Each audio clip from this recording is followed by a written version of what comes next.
السلام علیکم، میرا نام عبدالرحیم میں مختلف احادیث کی کتابوں سے مختلف ٹاپکس پہ ویڈیوز بنا رہا ہوں۔ تو امام طبرانی کی جو مجموعہ احادیث ہے، مجموعہ اوسط، ان سے کچھ حدیثیں۔ اعوذ باللہ من الشیطان الرجیم، بسم اللہ الرحمن الرحیم۔ حدیث نمبر 260، حضرت ابو سعید خدری رضی اللہ تعالیٰ عنہ بیان کرتے ہیں، رسول اکرم صلی اللہ علیہ وسلم نے ارشاد فرمایا، انبیاء علیہ السلام میں سے کسی کو بھی دوسرے پہ ترجیح مت دو۔ ایک اور حدیث ہے 261، حضرت خارجہ بن عبداللہ بن کعب بن مالک رضی اللہ تعالیٰ عنہ اپنے والد کا یہ بیان نقل کرتے ہیں، رسول اکرم صلی اللہ علیہ وسلم نے مدینہ منورہ کی دو پہاڑیوں کے درمیان شکار کرنے کو حرام قرار دیا۔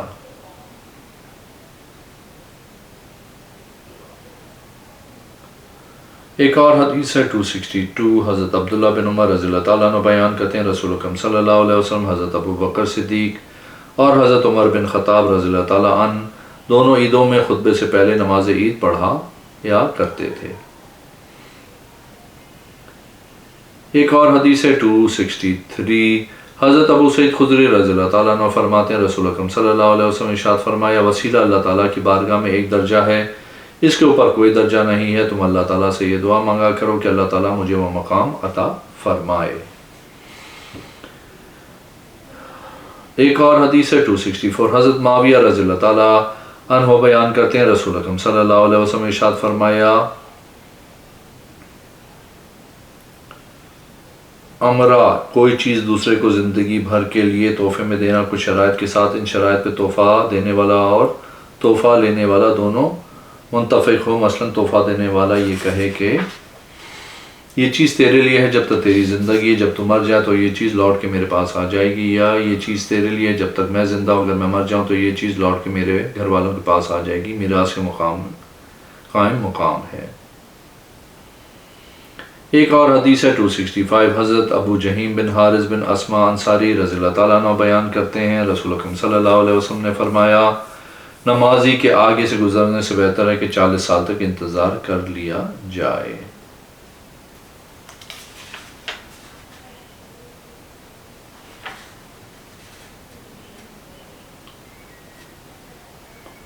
ایک اور حدیث ہے 266،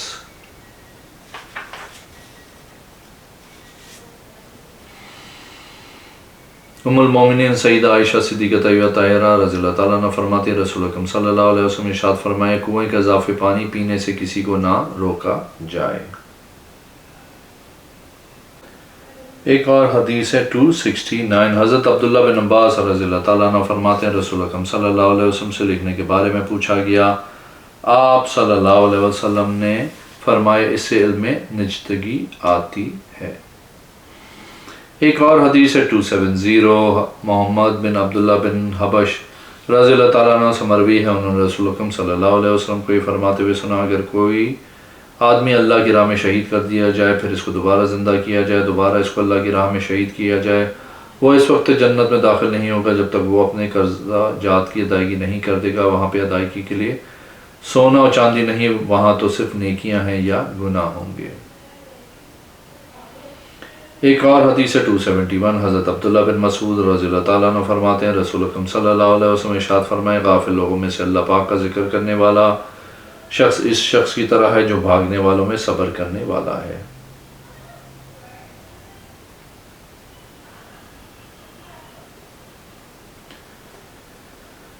ایک اور حدیث ہے 272،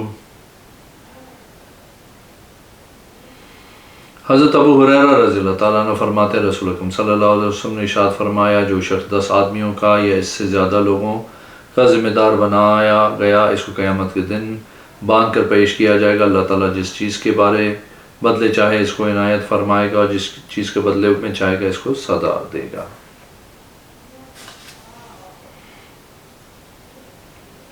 ایک اور حدیث ہے 273، حضرت جابر بن عبداللہ رضی اللہ تعالیٰ عنہ فرماتے ہیں، رسول اکرم صلی اللہ علیہ وسلم نے ارشاد فرمایا، جس نے بلا غضب 2 جمعے چھوڑ دیے، اللہ تعالیٰ اس کے دل پہ مہر لگا دیتا ہے۔ ایک اور حدیث ہے 274، حضرت عبداللہ بن عباس رضی اللہ تعالیٰ عنہ فرماتے ہیں، رسول اکرم صلی اللہ علیہ وسلم نے ایسی مینڈی کی قربانی دی جو سنگوں والا تھا، خوبصورت تھا اور موٹا تازہ تھا۔ ایک اور حدیث ہے 275، حضرت عبداللہ بن عباس رضی اللہ تعالیٰ عنہ فرماتے ہیں، رسول اکرم صلی اللہ علیہ وسلم نے ارشاد فرمایا، مومن خیانت نہیں کرتا۔ ایک اور حدیث ہے 276 ام المومنین سیدہ عائشہ صدیقہ طیبہ طاہرہ رضی اللہ تعالیٰ عنہ فرماتی ہیں رسول اکرم صلی اللہ علیہ وسلم ارشاد فرمائے مسواک منہ کے لیے صفائی کا باعث ہے اور اللہ کی رضا کا سبب ہے۔ ایک اور حدیث ہے 277 حضرت عبادہ بن سامت رضی اللہ تعالیٰ عنہ بیان کرتے ہیں رسول اکرم صلی اللہ علیہ وسلم نے ارشاد فرمایا تم پہ فرما برداری کرنا لازم ہے ان انوار میں بھی جو تم پسند کرتے ہو اور ان انوار میں بھی جو تم پسند نہیں کرتے، ان انوار میں بھی جن میں تمہیں دلچسپی اور ان انوار میں بھی جو تمہیں مشقت بھرے لگتے ہیں، اور یہ تمہارے ذمہ لازم ہے اور حکومت والے سے جھگڑا مت کرو۔ ایک اور حدیث ہے 278 حضرت ابو ہریرہ رضی اللہ تعالیٰ عنہ فرماتے رسول اکرم صلی اللہ علیہ وسلم ارشاد فرمائے جب دوزخیوں کو دوزخ کی جانب ہانکا جائے گا، دوزخ ان سے اس طرح ملاقات کرے گی کہ ان کو ایک لپٹ مارے گی اور ان کے جسم پہ کوئی گوشت باقی نہیں بچے گا، وہ سب کا سب ان کی ایڑیوں پر گر پڑے گا۔ ایک اور حدیث ہے 279 حضرت عبداللہ بن عمر رضی اللہ تعالیٰ عنہ بیان کرتے ہیں رسول اکرم صلی اللہ علیہ وسلم نے ایک سا کھجور یا ایک سا جو فطرانہ ادا کیا کرتے تھے۔ ایک اور حدیث ہے 282 حضرت ابو ہریرہ رضی اللہ تعالیٰ عنہ فرماتے ہیں رسول اکرم صلی اللہ علیہ وسلم ارشاد فرمائے جس عورت کا شوہر گھر میں اور اس عورت کو اپنے شوہر کی اجازت کے بغیر نفلی روزہ رکھنا جائز نہیں، نہ ہی عورت کسی ایسے آدمی کو اپنے گھر میں داخل آنے کی اجازت دے جس کو شوہر ناپسند کرتا ہو،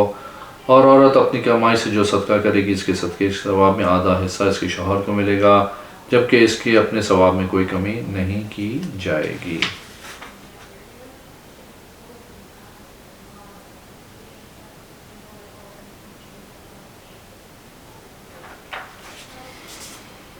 ایک اور حدیث ہے 283 حضرت ابو ہریرہ رضی اللہ تعالیٰ عنہ فرماتے ہیں رسول اکرم صلی اللہ علیہ وسلم نے ارشاد فرمایا عورت کو ٹیڑھی پسلی سے پیدا کیا گیا ہے، تم اس ٹیڑھی کے ساتھ ہی گزارا کر لو، اگر تم اس کو سیدھا کرنے کے لیے چلو گے تو توڑ بیٹھو گے، اس کا توڑنا اس کی طلاق ہے۔ ایک اور حدیث ہے 284 حضرت ابو ایوب انصاری رضی اللہ تعالیٰ عنہ فرماتے ہیں رسول اکرم صلی اللہ علیہ وسلم نے ارشاد فرمایا تم دین پر اس وقت مت رونا جب تم اس کا معاملہ اس کے اہل لوگوں کے سپرد کر دو، البتہ اس وقت تم دین پہ رونا جب تم دین کے معاملات نااہل لوگوں کے سپرد کر بیٹھو۔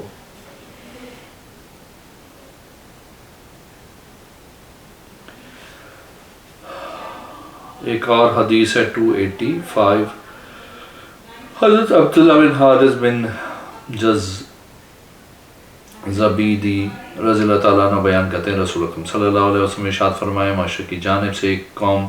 نمودار ہوگی جو کہ امام مہدی کی خلافت میں ان کی موافقت کرے گی۔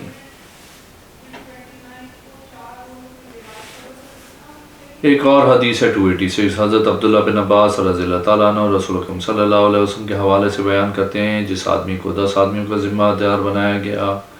اس کو قیامت کے دن اس حال میں لایا جائے گا کہ اس کے ہاتھ اس کی گردن پہ باندھے گئے ہوں گے اور یہ ہاتھ اس وقت اس کی گردن میں بندھے رہیں گے جب تک اس کے اور اس کے ماتحتوں کے درمیان فیصلہ نہیں ہو جاتا۔ ایک اور حدیث ہے 287 حضرت عبداللہ بن عمر رضی اللہ تعالیٰ عنہ بیان کرتے ہیں رسول اکرم صلی اللہ علیہ وسلم ارشاد فرمائے جس نے میرے وصال کے بعد میری قبر کی زیارت کی وہ اس کی طرح ہے جس نے میری حیات میں میری زیارت کی۔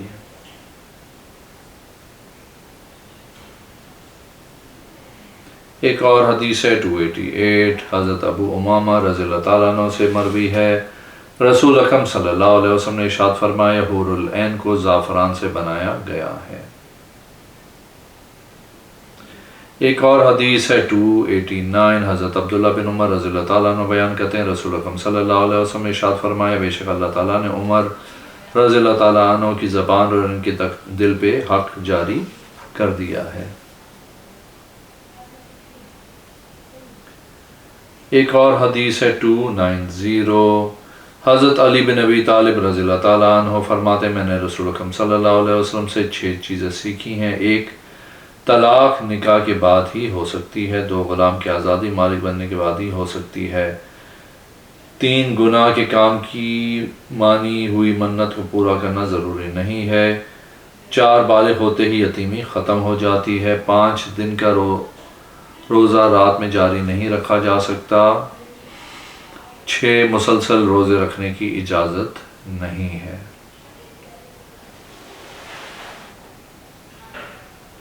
ایک اور حدیث ہے 291، حضرت علی بن ابی طالب رضی اللہ تعالیٰ عنہ بیان کرتے ہیں رسول اکرم صلی اللہ علیہ وسلم نے ارشاد فرمایا آخری زمانے میں ایسا فتنہ آئے گا کہ اس کے اندر لوگ اس طرح اکٹھے ہو جائیں گے جس طرح معدن میں سونا اور چاندی اکٹھا ہوتے ہیں۔ ایک اور حدیث ہے 292، ام المومنین سیدہ عائشہ صدیقہ طیبہ طاہرہ رضی اللہ تعالیٰ عنہ فرماتی ہیں رسول اکرم صلی اللہ علیہ وسلم نے ارشاد فرمایا جس نے بائیں ہاتھ سے کھانا کھایا اس کے ساتھ شیطان کھانا کھاتا ہے، جس نے بائیں ہاتھ سے پانی پیا اس کے ساتھ شیطان نے پانی پیا۔ ایک اور حدیث ہے 294، اسی اسناد کے ہمراہ مروی ہے رسول اکرم صلی اللہ علیہ وسلم نے ارشاد فرمایا قیامت کے دن لوگوں کو اٹھایا جائے گا، اس وقت لوگوں کی یہ حالت ہوگی کہ ننگے بدن ہوں گے، ننگے پاؤں ہوں گے، سب پیدل ہوں گے۔ عرض کیا گیا یا رسول اللہ صلی اللہ علیہ وسلم کیا عورتیں مردوں کی جانب دیکھیں گی؟ آپ صلی اللہ علیہ وسلم نے ارشاد فرمایا اس دن ہر شخص اپنی ایسی پریشانی میں مبتلا ہوگا جو اس کو اپنے گرو نواح سے بے نیاز کر دے گی۔ ایک اور حدیث ہے 295، ام المومنین سیدہ عائشہ صدیقہ طیبہ طاہرہ رضی اللہ تعالیٰ عنہ فرماتی ہیں رسول اکرم صلی اللہ علیہ وسلم نماز اتنی زیادہ لمبی پڑھا کرتے تھے کہ آپ صلی اللہ علیہ وسلم کے پاؤں مبارک پھٹنے کو ہو گئے، جس کی وجہ سے آپ صلی اللہ علیہ وسلم کو کھڑا ہونا دشوار ہو گیا، تو آپ صلی اللہ علیہ وسلم بیٹھ کے نماز پڑھنے لگے۔ جب آپ صلی اللہ علیہ وسلم سورت ختم کرنے کا ارادہ کرتے تو کھڑے ہو جاتے اور کھڑے ہو کے سورت پوری کرتے پھر رکوع کرتے۔ ایک اور حدیث ہے 296، حضرت معقل بن یسار رضی اللہ تعالیٰ عنہ بیان کرتے ہیں رسول اکرم صلی اللہ علیہ وسلم نے ارشاد فرمایا فتنے کے زمانے میں عمل کرنا ایسے ہی ہے جیسے میری طرف ہجرت کرنا۔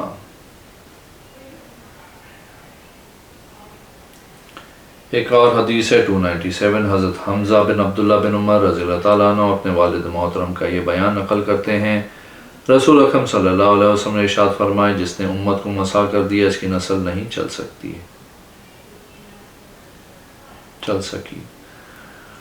ایک اور حدیث ہے 298، حضرت انس بن مالک رضی اللہ تعالیٰ عنہ فرماتے ہیں رسول اکرم صلی اللہ علیہ وسلم کا گزر ایک ایسے آدمی کے پاس سے ہوا جو اپنے 2 بیٹوں کے درمیان لڑکھڑاتے ہوئے چل رہا تھا۔ آپ صلی اللہ علیہ وسلم نے اس کے بارے میں پوچھا تو انہوں نے یہ بتایا اس نے پیدل چل کے حج کرنے کی منت مانی تھی۔ رسول اکرم صلی اللہ علیہ وسلم نے ارشاد فرمایا اللہ تعالیٰ اس بات سے بے نیاز ہے کہ یہ شخص اپنے آپ کو عذاب دے، پھر آپ صلی اللہ علیہ وسلم نے حکم دیا کہ وہ سوار ہو جائے۔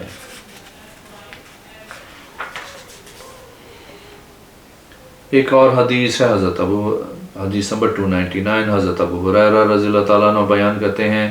حضرت ابو ذر رضی اللہ تعالیٰ عنہ نے عرض کی یا رسول اللہ صلی اللہ علیہ وسلم مال و دولت والے لوگ اجر لے گئے جو بالکل ہماری طرح نمازیں پڑھتے ہیں، وہ روزے بھی اسی طرح رکھتے ہیں جس طرح ہم رکھتے ہیں، لیکن ان کے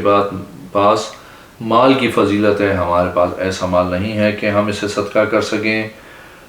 رسول اکرم صلی اللہ علیہ وسلم نے فرمایا اے ابو ذر رضی اللہ تعالیٰ عنہ کیا میں تجھے ایسے کلمات نہ سکھا دوں کہ اگر تو ان کو پڑھے گا تو ان لوگوں کو پالے گا جو تجھ سے آگے گزر گئے ہیں اور جو تجھ سے پیچھے ہیں وہ تیرے ساتھ نہیں مل سکیں گے سوائے شخص کے جو تیرے عمل کی طرح عمل کرے۔ حضرت ابو ذر رضی اللہ تعالیٰ عنہ نے عرض کی کیوں نہیں یا رسول اللہ صلی اللہ علیہ وسلم؟ آپ صلی اللہ علیہ وسلم نے فرمایا ہر نماز کے بعد 33 مرتبہ اللہ اکبر کہو، 33 مرتبہ الحمدللہ کہو، 33 مرتبہ سبحان اللہ کہو، 33 مرتبہ استغفر اللہ کہو، اور آخر میں یہ لفظ کہو لا الہ الا اللہ وحدہ لا شریک لہ لہ الملک و لہ الحمد وہو علی کل شیء قدیر۔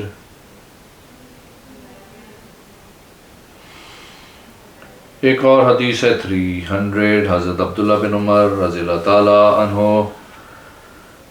بیان کرتے ہیں میں رسول اکرم صلی اللہ علیہ وسلم کے ہمراہ تھا، ایک آدمی رسول اکرم صلی اللہ علیہ وسلم کی بارگاہ میں آیا اور اس نے آپ صلی اللہ علیہ وسلم سے مصافحہ کیا۔ رسول اکرم صلی اللہ علیہ وسلم نے اپنا ہاتھ اس وقت اس کے ہاتھ سے نہیں کھینچا یہاں تک کہ اس آدمی نے خود ہی اپنا ہاتھ چھڑوا لیا. پھر اس نے عرض کی یا رسول اللہ صلی اللہ علیہ وسلم عثمان رضی اللہ تعالیٰ عنہ آ گئے ہیں. آپ صلی اللہ علیہ وسلم نے فرمایا یہ جنتی شخص ہے. ایک اور حدیث 301 حضرت انس بن مالک رضی اللہ تعالیٰ عنہ بیان کرتے ہیں رسول اکرم صلی اللہ علیہ وسلم جب کسی قوم کے پاس روزہ افطار کرتے تو آپ فرماتے تمہارے پاس روزہ داروں نے روزہ افطار کیا, تمہارا لوگ کھانا نیک لوگوں نے کھایا ہے, تمہارے اوپر رحمت کے فرشتے نازل ہوئے ہیں. ایک اور حدیث ہے 302 حضرت حمران بن ابان رضی اللہ تعالیٰ عنہ بیان کرتے ہیں حضرت عثمان بن صفان رضی اللہ تعالیٰ عنہ نے 3 مرتبہ وضو کیا اور پھر کہا میں نے رسول اکرم صلی اللہ علیہ وسلم کو یہ فرماتے ہوئے سنا ہے جس نے میرے وضو کی طرح وضو کیا اس کے گناہ اس کے چہرے اس کے ہاتھ اور اس کے پاؤں سے نکل جاتے ہیں.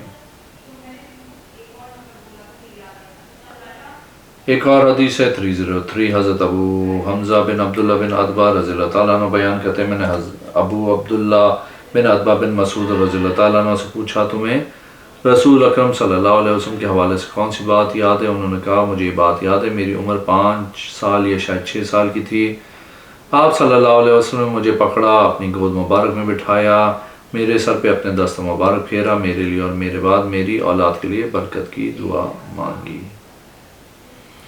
ایک اور حدیث ہے 304 حضرت ابو ہریرہ رضی اللہ تعالیٰ عنہ فرماتے ہیں رسول اکرم صلی اللہ علیہ وسلم نے خرید و فروخت میں دھوکے سے منع فرمایا ہے.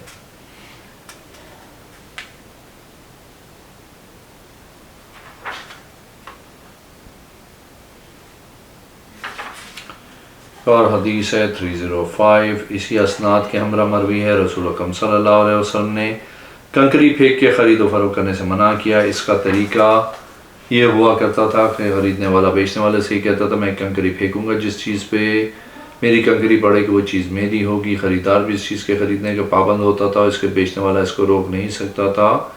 اس کو بیع الصحا کہتے تھے. ایک اور حدیث ہے 306 حضرت ابو ہریرہ رضی اللہ تعالیٰ عنہ بیان کرتے ہیں رسول اکرم صلی اللہ علیہ وسلم نے ارشاد فرمایا ناداروں مسکینوں کی مدد کرنے والا ایسا ہی ہے جیسے اللہ کی راہ میں جہاد کرنے والا ہے. اگر آپ نے میرے چینل کو اب تک سبسکرائب نہیں کیا تو پلیز کیجیے, اس ویڈیو کو لائک کیجیے. اگلے میں انشاءاللہ حاضر ہوں گا. اللہ حافظ.